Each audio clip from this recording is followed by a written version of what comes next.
韓国ファンの2026年ゴールデンウィーク HKT48 劇場公演とどんたく祭り参加期第1話。皆さんこんにちは。韓国で HKT48 チーム K4 の江口ココアちゃんを推しているものです。今回は2026年5月のゴールデンウィークに HKT48 の推し活をした時のお話をしたいと思います。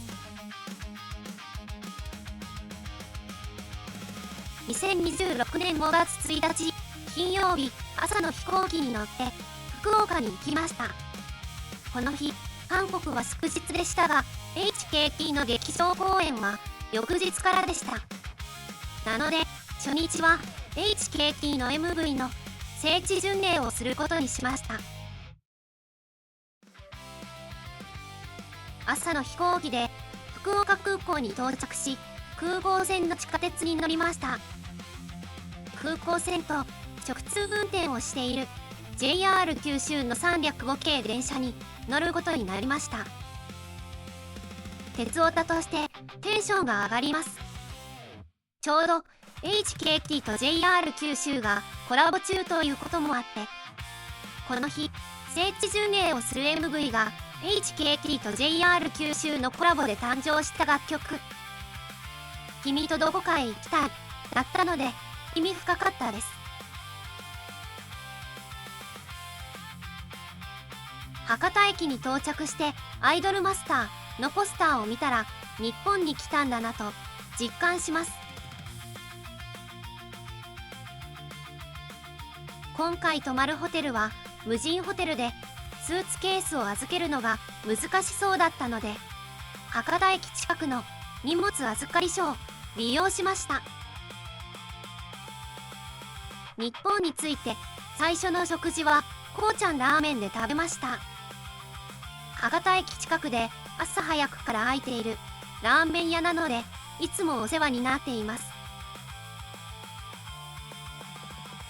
いよいよ本格的に聖地巡礼へ向かいます。まず博多駅から福北豊線に乗る予定です。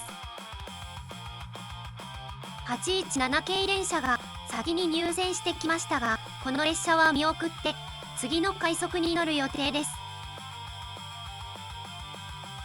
博多駅の8番乗り場はこんな風に線路が行き止まりになっているんですね。そして私が乗る快速能形行きの813系電車が入線してきました。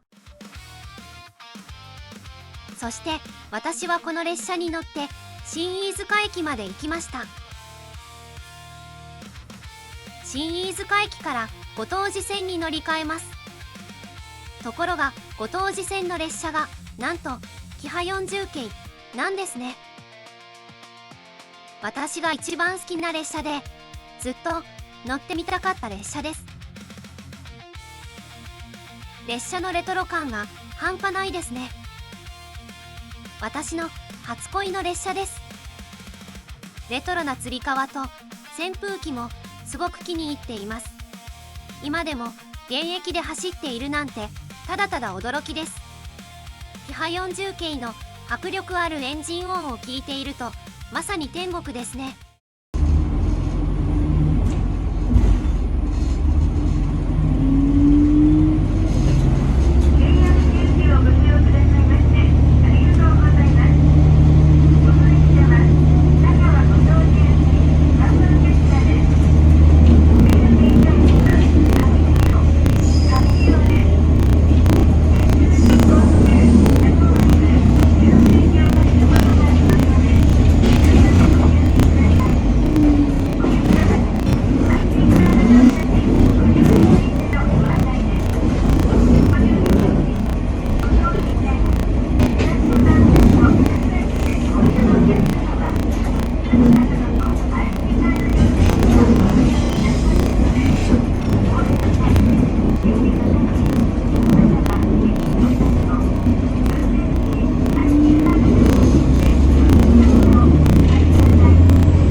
キハ40系との幸せな時間が終わり田川後藤寺駅に到着しました。スイカの降車処理ができない駅だったため、現金で精算し、後ほどスイカ対応の駅で処理してもらいました。列車がたくさんあって、鉄オタの心はワクワクしました。田川後藤寺駅から今日の目的地である石炭記念公園まではタクシーに乗りました。ついに今日の目的地、石炭記念公園に到着しました。ここは HKT の「君とどこかへ行きたい」の MV サビシーンを撮影した場所です。私が HKT に本格的に興味を持ち始めたのがこの曲からでした。ですが聖地巡礼のために到着した途端、雨風が吹き荒れ始めました。雨風で服もバッグもびしょ濡れになり、三脚は倒れてばかりでした。時間がない中、一人で三脚とバッグを抱え、大雨の中で悪戦苦闘しました。ですが私は信じる気持ちを捨てませんでした。これこそがアイドルの神様から与えられた試練なのだと。結局30分ほど経つと雨が弱まり、日が差し始めました。新人が足りないと途中で脱落します。そして私はココちゃんのマフラータオルを持って写真を撮ることができました。実はココちゃんはこの MV には出演していません。ですが HKT の代表曲ですし、ココちゃんは一押しなので問題ありません。聖地巡礼は本当に楽しいです。MV の撮影地で私が同じ写真を撮るために探し回ることがまるで冒険のような気分でした。石炭記念公園らしく蒸気機関車もありました。福岡に戻るときは新飯塚駅まで高速バスに乗りました。途中のある大学のバス停から大学生がたくさん乗ってきたのですが、韓国でもよく見かける光景だったので親近感が湧きました。福岡に戻ってきて夕食を食べに行きます。 HKT のコンサートがよく開かれるサンパレスホテルを通り過ぎます。また HKT のハイタッチ会が開催されたマリンメッセも通り過ぎます。福岡の至る所に推し活の思い出が詰まっていますね。夕暮れ時の福岡港を歩いていきます。本当に本当に美しいです。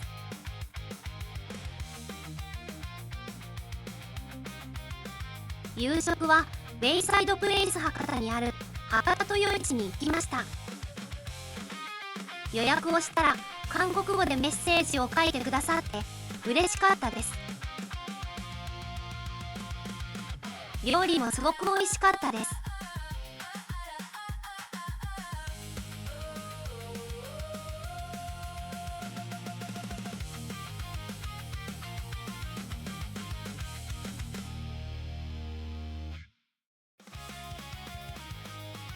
食事を終えて近くを歩いてみます。